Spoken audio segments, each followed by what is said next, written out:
The sweet aroma of power and manipulation. Necessity ruling the world and people acting only when compelled. It's like a Shakespearean tragedy unfolding before our very eyes.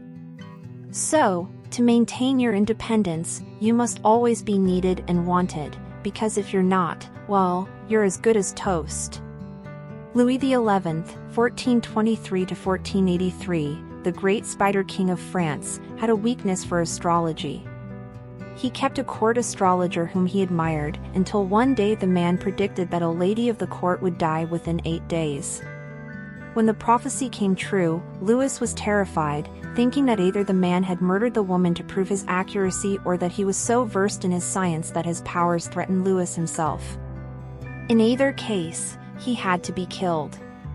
One evening, Louis summoned the astrologer to his room, high in the castle.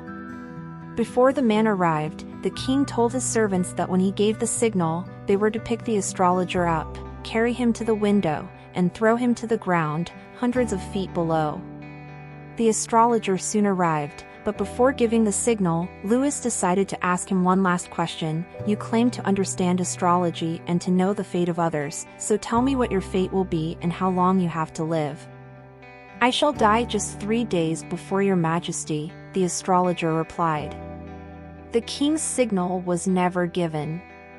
The man's life was spared.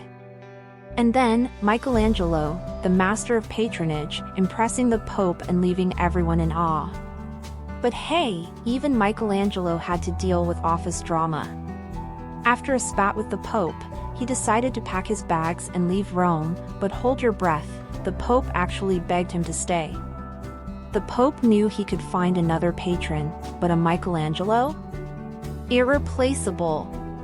Remember, folks, you don't have to be Michelangelo-level talented, but you better have some skill that sets you apart from the mundane crowd. If you're not genuinely indispensable, well, fake it till you make it, baby. Perception is everything. Oh, and let's not forget Machiavelli's golden advice, better to be feared than loved. Love might be all warm and fuzzy, but fear keeps them in line.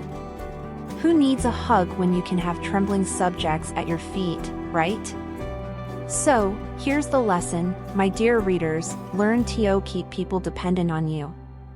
Make them rely on you like a caffeine-addicted writer relies on their coffee. Be the puppet master pulling the strings of destiny. Embrace your power, but remember, with great power comes great, well, you know the rest.